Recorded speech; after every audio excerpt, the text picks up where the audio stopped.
Salut les amis, j'espère que vous allez bien. Bon, regardez qui c'est qu'il y a. Jimmy Vienno et Michael Drabla. Jimmy, t'es venu faire quoi à Toulouse? Et qui est ce monsieur, s'il te plaît? Bah écoute, moi je suis venu à Toulouse déjà pour voir mon ami Mika. Et puis bah ça me donne l'occasion de pouvoir m'entraîner avec lui. Là en ce moment on se prépare pas mal, que ce soit au niveau du sol ou du pied-point, dans sa salle. Et puis en même temps bah voilà, on profite de venir visiter Toulouse. Là derrière on a une belle vue. Et puis faire des interviews et faire ce qu'on doit faire, des petites affaires, des petits trucs comme ça. Donc c'est un plaisir avec lui toujours. Et du coup, toi, Michael, qui es-tu? Alors du coup, moi je suis un combattant de Muay Thai aussi, tu vois. Donc j'habite à côté de Toulouse. Je suis un ami de Jimmy et c'est pour ça que du coup on essaie de se voir de temps en temps. Lui il vient ici, moi je vais sur Montpellier. On essaie de faire des petits entraînements comme il dit. La dernière fois c'est lui qui est venu à Montpellier, donc là on a dit là c'est à moi de venir et puis on avait des trucs à faire donc voilà quoi. Okay. Et ta salle elle est où toi? Du coup moi j'ai une salle de boxe, je suis entraîneur et sur le secteur du Tarn, tu vois, côté nord de Toulouse à Rabastens. Donc je mène un peu une double vie en tant qu'entraîneur et combattant. Et j'ai repris les combats il y a très peu de temps, là c'était samedi dernier justement. Avec une grosse influence de Jimmy qui me permet niveau motivation, tu vois, de retourner un peu au charbon comme on dit. C'est très bien passé. Bon santé hein. Allez. Santé hein, merci pour l'interview. Avec plaisir, hein. Merci à vous. Merci. On est en Avec chill là, plaisir. On est bien. Et du coup, toi Jimmy, tu vis entre Montpellier et les Émirats Arabes Unis. Donc ça se passe comment pour toi, la navette entre les deux? Bah écoute, moi je fais... Alors je vais te sortir un scoop déjà. J'ai été accepté, j'ai passé une audition pour intégrer une école de cinéma. Donc j'ai été accepté, ils m'ont appelé hier, ils m'ont dit un grand oui, on t'accepte dans l'école.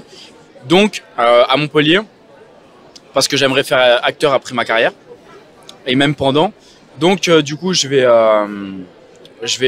plus être en France qu'aux Émirats, contrairement à l'année dernière.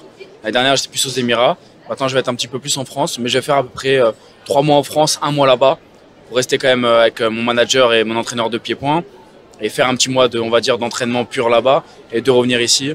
Donc on va dire que voilà, je vais jongler plus comme ça maintenant, contrairement à l'année dernière. D'accord. Et quand tu viens sur Toulouse, ou enfin en France on va dire en général, et que tu viennes sur Toulouse pour aller voir Michael ou que Michael vienne te voir à Montpellier, Michael t'apporte quoi concrètement dans tes entraînements? Bah, en fait déjà c'est un professionnel, il est très technique. Donc pour moi voilà, et en plus c'est un petit poids, donc ça me permet de varier les rythmes, parce que du coup bah il bouge plus, il bouge mieux qu'un mec un peu plus lourd. Donc déjà c'est intéressant, et en plus voilà, on commence à faire des petites choses en commun. Là on en dira plus tard, mais voilà, il m'a fait venir, pour la petite anecdote, il m'a fait venir en stage chez lui et on a tout de suite accroché. Et du coup voilà, il vient, je viens, on fait pas mal de trucs ensemble, et en plus c'est un pote à moi, donc franchement lourd. Et là ça me permet de pouvoir m'entraîner avec lui. Donc voilà, il y a plein de choses qui se préparent, et puis on verra par la suite en tout cas, mais c'est déjà très bien ce qu'on commence à faire là. D'accord. Et toi Michael, ça te fait quoi de t'entraîner avec Jimmy? De m'entraîner avec Jimmy, c'est difficile. Difficile techniquement, physiquement et mentalement, je me mets une pression supplémentaire parce que si tu veux, c'est pas tout le monde qui peut tourner avec lui et j'ai pas le droit de négliger ça. Donc je me mets une barre assez haute dans le fait de dire Mika, il faut faire des choses correctement en fait. Tu vois, on arrive à faire des moments de chill comme maintenant, et quand c'est l'entraînement, il faut vraiment faire les choses correctement. Il m'apporte beaucoup en pied-point, énormément forcément, et encore plus en sol. C'est une transition que je voulais faire, donc on va voir comment l'avenir va se passer, tu vois. Mais c'est super, c'est nickel. D'accord. Je voulais savoir, est-ce que toi Michael, tu as des projets pour ton avenir? Je vais vous poser la même question en fait à tous les deux. On va dire, dans 5 ans, tu te vois où dans ta vie? On va pas rentrer dans ton intimité et parler de ta vie privée, mais en tout cas sportivement parlant. Et pareil pour toi, Jimmy, peut-être quelque chose de plus global, puisque toi, ta vie est un peu plus exposée. Donc toi, Mika, au niveau du sport, tu te vois où? Moi, ça va être très rapide parce que déjà, j'ai 10 ans de plus que Jimmy. Donc dans 5 ans, je serai à la retraite, tu vois. C'est pas une question d'âge. Lui, là, le corps, il est en pleine forme. Donc s'il peut aller jusqu'au bout, dans 5 ans, il est encore là. Si j'écoute Jimmy, je vais tomber d'une catégorie. tu vois. On va voir comment ça va se passer. Je risque déjà de coter un petit peu plus et d'aller chez les légers pour durer un peu plus, tu vois. Alors, plus de débit, plus de tout. Et ouais, il a raison, c'est vrai, je peux pousser encore un petit peu. Dans 5 ans, je peux être encore actif, en vrai de vrai. Mais on va voir comment ça va se présenter. Au jour d'aujourd'hui, je te dirais dans 3 ans, je me vois ravi. Et dans 5 ans, j'espère que je serai encore là, mais on va voir. Mais au moins, finir ce que on en parlait hier là pendant le footing, de boucler la boucle, tu vois. Histoire que quand j'arrête, j'ai pas de regrets. Et de me dire, en plus, j'ai la chance maintenant de l'avoir à mes côtés, donc franchement, let's go, on y va, tu vois. Et comme il dit, le corps, il suit encore, pour l'instant. Voilà, il suffit d'avoir une bonne hygiène de vie. Et en vrai, qu'on soit jeune ou d'un certain âge, il y a des mecs, ils sont à l'UFC, ils ont 45 ans encore. Donc voilà, ça dépend vraiment de l'hygiène de vie, du vécu de chacun. Par exemple, lui, il a fait beaucoup moins de combats que moi, donc peut-être qu'il pourra être actif plus longtemps que moi. Parce que moi, j'ai déjà 114, 115 combats. Et peut-être qu'à son âge, je serai plus cassé. Donc, ça dépend vraiment de chacun. Et je pense que dans 5 ans, il est encore là, Mika, sans problème. D'accord. Et toi, Jimmy, du coup, tu te vois où dans 5 ans? Moi, je me vois. Pardon, à Hollywood et à l'UFC? Voilà, voilà, c'est bon, t'as tout dit. Hein. T'as tout dit. Je me vois le plus loin possible. Donc pour l'instant, je suis dans d'autres organisations et on verra comment ça se passe. Et puis en tout cas, dans 5 ans, j'espère pouvoir atteindre mes objectifs et être plutôt du côté de l'Amérique. Donc on verra bien, mais je travaille dur tous les jours pour et puis je mets les choses en place, je fais tout ce qu'il faut et souvent c'est des choses qui durent longtemps, il faut être patient. Mais quand on y arrive, on y arrive bien et voilà, faut rien lâcher. Donc j'espère que dans 5 ans, je serai au sommet. D'accord, merci. Et ensuite, je voulais savoir, vous vous entraînez à quelle fréquence hebdomadaire? On essaye de s'entraîner 2 fois par jour. Là, lui, il a boxé il n'y a pas longtemps, il a boxé samedi. Donc il est en train de revenir tranquillement, donc on ne fait pas les choses trop dures. Moi, je suis en maintien. Donc voilà, donc on essaye de faire une petite course, un petit physique le matin et un bon entraînement le soir. Et de garder ce rythme-là malgré le rythme de vie en journée qu'on a. D'autant plus que quand je viens à Toulouse ou quand il vient à Montpellier, on est serré. Tu vois, tous les jours, on a plein de choses à faire. Donc c'est pour ça qu'on essaye d'optimiser le temps au maximum, mais sans négliger les entraînements qui restent la priorité. Donc voilà. D'accord. Ça, c'est bon pour les protéines. Et ça, c'est bon pour la force, les glucides. Mais pas trop quand même. Sinon Avec après là, il faut faire un cutting après. Avec modération. Tu manges une frite, 10 minutes de gainage. Tu en manges 2, 20 minutes. C'est foutu. Après, je voulais vous poser une question. C'est quoi selon vous avoir un mental de guerrier? C'est quoi qui fait qu'un combattant, admettons, peu importe qu'il soit pratiquant de sambo, de lutte, de MMA, de muay thai, de boxe anglaise, c'est quoi qui fait que le compétiteur, que le combattant va être un vrai guerrier, un guerrier dans l'âme? C'est quoi qui fait ça? Bah, si tu veux, je peux te donner une exclusivité il est même pas au courant, Jimmy. Et là, notre séjour se termine, donc je peux le dire. Pour moi, mental, déjà, il faut repousser ses limites chaque jour, tu vois, un peu plus. Donc, si aujourd'hui ta limite elle est là, il faut que tu arrives à la pousser de plus en plus haut. D'accord? Et ça vaut le coup aussi dans la douleur. Tu vois, quand on fait un combat, comme il a dit Jimmy, j'ai boxé samedi soir. Ça n'a pas été très difficile, c'était mon retour. Grâce à Dieu, ça n'a pas été difficile. Je ne me suis pas blessé, tu vois. J'ai gagné au premier round sur une ouverture. Et lundi, on a attaqué l'entraînement très fort. Je te l'ai pas dit, frérot, mais tu m'as fait trop mal. C'est vrai? Je te jure. Désolé. Ça, pour moi, c'est le mental. Non, c'est pas désolé, c'est la boxe. Mais là, si tu veux, j'ai beaucoup de mal à tendre mon bras depuis lundi. Il m'a envoyé tellement de middle, frérot. Je te garantis, tous les jours, je suis avec lui, il le sait même pas. Ouais, je te jure, je vais à la douche en cachette, je me mets de la crème, tu vois. Je te jure, je mets de la crème et tout. Tu peux pas me le dire, ce petit coquin là. Je boxe en protection, j'ai pas de blessure de mon combat. Je m'entraîne avec Jimmy, je suis blessé. Mais j'ai fait tous mes rounds, on a continué le ouais. de sol. On a fait pas mal de rounds, on a tiré quand même. Beaucoup. Et je l'ai caché. J'ai un peu joué sur le fait, attends, je suis un peu fatigué, mais c'est pas vrai, j'avais hyper mal de fou. Et là encore, j'ai très mal. Donc je pense que quand tu le caches, ça fait partie du mental. Ouais, bah oui. Ne pas montrer tes émotions, en fait, c'est ce que je voulais dire, c'était ça surtout. Ça fait partie de la. Tu camoufles les émotions. En fait. Après, moi je te comprends, hein, chaque athlète, on a une fierté, donc c'est normal. Il faut pas, il faut pas négliger la blessure, mais il faut pas non plus le dire à tout va. Enfin, moi je le comprends parce que je suis un peu pareil. Quand je tourne avec quelqu'un et qu'il m'a un peu fait mal, je En général, je vais pas le dire parce que sinon on est un peu, voilà, c'est l'ego qui parle en vrai, tu vois. On est quand même des boxeurs, donc je le comprends entièrement. Il y en a qui diront c'est pas vrai, faut le dire, nanana. Mais je le comprends entièrement Mika sur ce point de vue-là en tout cas. Et pour ma part, avoir un mental, c'est quelqu'un qui est sur la durée, qui a un mental à toute épreuve et qui lâche pas. Qui lâche pas, qui est là et qui garde ses objectifs en tête, quoi qu'il se passe. S'il a un problème familial, s'il a un problème dans son couple, s'il a un problème au travail, n'importe où, n'importe quoi, s'il a une maladie ou je sais pas, il faut vraiment qu'il garde son objectif en tête, même si c'est très très dur, mais ça payera à la fin. Et pour moi, c'est savoir le mental. C'est pas le mental sur le fait maintenant, mais c'est sur longue durée. Hormis dans le ring où bien sûr on a mal et tout, il faut aller jusqu'au bout, hein. Hormis ça, mais ça c'est dit et redit, et même moi je l'ai déjà dit dans d'autres interviews. Donc je vais changer un peu, mais ce côté mental sur la durée, pour moi c'est aussi très très important. Donc voilà, parce que c'est ce qui te permet de durer, et c'est quand tu dures que tu construis ta légende.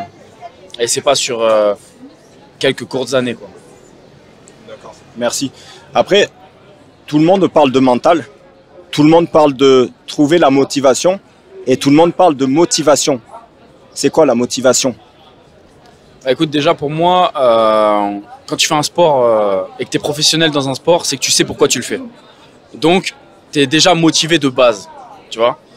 Moi, par exemple, je boxe et je sais pourquoi je combats. Je sais pourquoi je suis là, je sais pourquoi je combats et je fais de la boxe et que je fais pas autre chose. Donc déjà, ma motivation, elle est tout le temps là. Je suis un mec déterminé, j'ai la dalle et j'ai faim, tu vois. Donc pour moi, c'est la motivation, elle est rarement là. Après, on a tous des coups de mou et bien sûr, voilà, faut savoir se remotiver à ce faut savoir pourquoi tu fais ce que tu fais. C'est très important de savoir ça. Si tu sais ça, tu sais pourquoi tu fais ce sport ou ce travail, ce métier, n'importe quoi, tu dures et tu vas beaucoup plus loin dans ce que tu fais. Et en plus, la motivation, elle reste là, elle part pas. Il faut pas. Si on est arrivé là par hasard, c'est différent que quelqu'un qui est arrivé là parce qu'il a envie d'être là. Tu vois, quelqu'un qui est arrivé là par hasard, il va avoir des coups de mou, mais peut-être il ne saura pas se motiver ou on ne sait pas. Mais voilà, quelqu'un qui est là parce qu'il sait que c'est sa place et qu'il doit être là et qu'il est fait pour ça, pour ce travail. En général, la motivation, ça se perd pas trop, quoi, je pense. D'accord, merci. Et du coup, tu parles de coups de mou et de retrouver la motivation si tu as un coup de mou. C'est quoi trouver ou retrouver la motivation, Michael? Je peux te donner un très bel exemple. Là, aujourd'hui, tu vois, j'ai 37 ans. Du coup, j'ai boxé toute ma vie aussi. J'ai commencé à 14 ans. Je fais un peu moins de combats que Jimmy. J'en ai une cinquantaine, moi. Et les aléas de la vie, il a tout décrit. De toute façon, avant de venir vous voir, on était en train de parler de ça. On parlait un peu des choses de la vie. Les situations familiales, amoureuses, professionnelles. Tout ça, ça peut jouer dans la vie d'un athlète de haut niveau, tu vois. Ça peut vraiment influencer. Et là, des fois, tu peux te remettre en question avec les amis autour de toi. Ils vont dire oui, mais ça. Ça peut influencer sur le fait que tu peux avoir un petit coup de mou. Et ce qui peut te servir de motivation, c'est comme il a dit, c'est de toujours avoir des... En gros, je dirais, plus tu as des rêves, ils sont grands, mieux c'est au final. Parce que dans tous les cas, tu rêves à quelque chose. Et plus tu rêves à quelque chose, plus tu as envie de faire quelque chose. Et là, il y a un exemple, le fait est que, comme je te disais juste avant, j'ai pris un peu d'âge. J'avais plus cette envie, tu vois, cette flamme de encore parcourir la France et d'aller boxer partout. Parce qu'il manquait quelque chose. Tu vois, il manquait un truc qui me fasse envie d'aller combattre encore à nouveau. Et ils mettent grandement sur ce chemin-là, en fait. Parce que Jimmy, c'est quelqu'un qui a la dalle, tu vois, il lâche pas, c'est mort. Je pense pas qu'il ait eu de coup de mou déjà dans sa vie, tu vois, au niveau de sa carrière sportive. Quand toi, t'es là, t'as un gars à côté de toi, il a la dalle, il en peut plus. Moi, j'aime ce chemin. Les mecs qui ont la dalle, n'importe quoi, toi, ça se voit. Tu vois, j'ai regardé ta chaîne YouTube, t'as la dalle, tu fais beaucoup de choses, t'es hyper actif. Et je sais que t'es productif et tout ce qui va arriver derrière, il y a beaucoup de choses. C'est bien. Être entouré avec des gens comme ça, c'est super. Comme il dit là, et là, c'est vrai que là, maintenant, je me dis, ouais, en fait, là, j'ai la raison. On peut encore tirer un peu, tu vois. Moi, je pense que quoi qu'il en soit dans la vie, il faut être entouré de personnes qui veulent te tirer plus loin, toujours plus loin. T'as un rêve, il est là, le poteau, il a un rêve, il est là. Ah ouais, mais son rêve, il est mortel. Vas-y, mais moi, je vais faire ça. Tu vois. Il a grave raison parce que j'en parlais avec un autre ami à moi de Dubaï, Kevin Mars, qui est à Dubaï et que je vois très très très souvent. Et en fait, on en parlait et c'est vrai que contrairement à la France, là-bas à Dubaï, c'est vrai que c'est bling bling tout ça. Mais les gens qui sont là-bas, ils sont tout le temps poussés pour avoir la meilleure voiture, avoir le meilleur travail, avoir le meilleur tout ça. Donc en vrai, c'est poussé pour mieux réussir. Et là-bas, comme c'est un noyau d'expats de tous les pays du monde qui veulent réussir.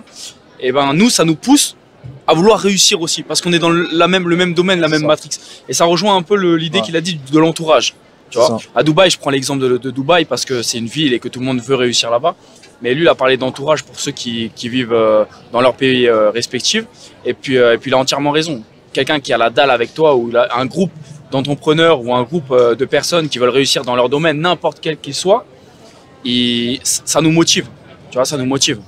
Lui, mon copain, il fait ça, il est au maximum de faire ça. Ben moi, hors de question que je dorme, tu vois. Aussi pareil, je vais faire mes journées productives. Et en plus, c'est un échange. Tu vois, moi, j'échange avec lui beaucoup et tout. Donc c'est vrai que l'entourage, c'est très, très, très important.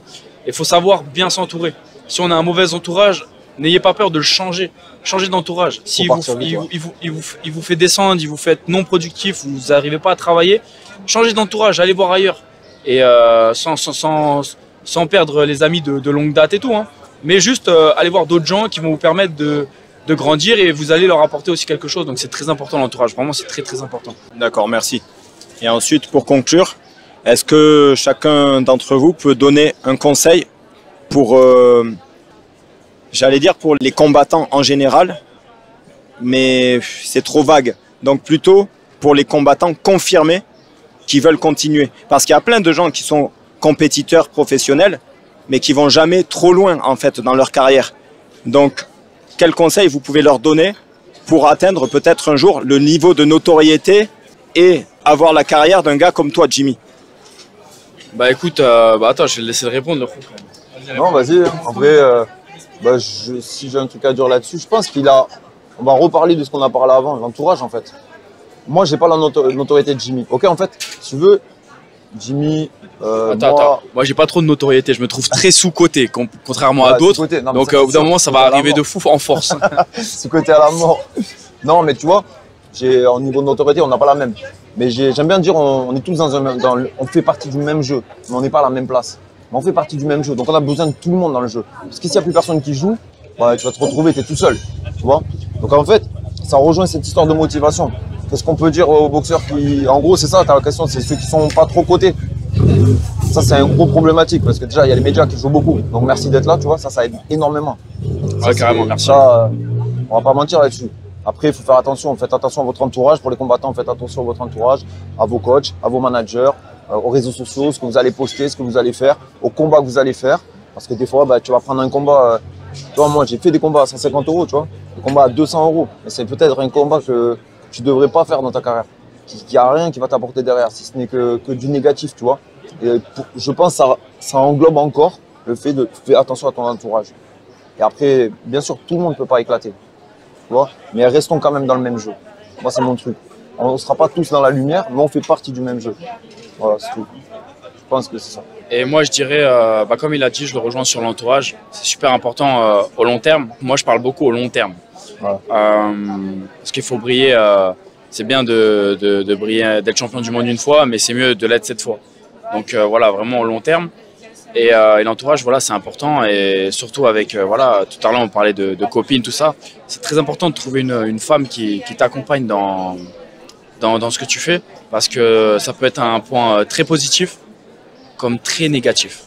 Franchement, une femme, ça peut te tuer comme t'élever au maximum. C'est vrai. Donc c'est très important C'est vrai, donc c'est très important de la choisir entre guillemets et surtout de ne pas se tromper parce que ta carrière, on n'en a qu'une et ça dure rapidement en vrai. Ça passe très très vite et après on regrette. Donc on en a tous eu, hein. Moi j'ai fait des erreurs, on a tous fait des erreurs. Donc c'est pour ça l'entourage c'est très important. Et moi je dirais, si je devrais parler d'autre chose, je dirais aussi... Tu vois, à la fin, un peu de petite photo en scred.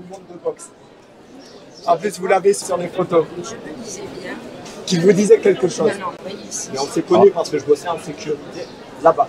Mais en tout cas, oui, restez motivés, déterminés. Savez pourquoi vous faites ça, vous combattez jusqu'au bout. Et on est ensemble.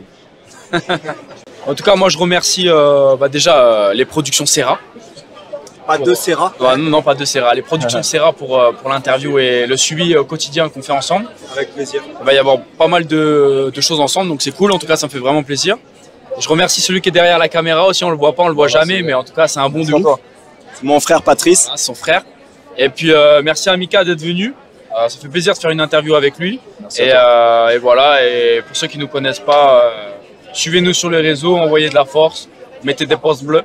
Et puis on est ensemble. Et puis merci à tous en tout cas, merci à vous, c'était au top. Merci. Avec plaisir. Merci Mika, merci plaisir. Jimmy. Merci beaucoup. Et pour info, alors il y a certaines choses dont on parle pas parce que c'est entre nous. Donc c'est des choses qu'on va faire bon, à titre personnel ensemble. Après, il y a d'autres choses, il y a notamment des jeux concours qui vont arriver, il y Pas a mal de choses qui arrivent. il y a d'autres choses, il y a des vidéos, il y a plein de choses. Voilà, bon courage pour la suite de ta carrière. Merci à toi. Et... On t'attend à Arès et après on t'attend à l'UFC, pas au PFL, hein, à l'UFC. Bon, PFL, on se cache pas. Non, je rigole. Pour l'instant, je suis dans d'autres organisations et puis on verra comment ça se passe pour la suite. Mais en tout cas, voilà, les objectifs sont clairs et puis voilà. Et puis merci à tous du soutien et merci à toi et à très très très bientôt. Avec plaisir. Merci à vous deux et à bientôt. Merci beaucoup. À bientôt les amis. Merci à toi aussi. Merci.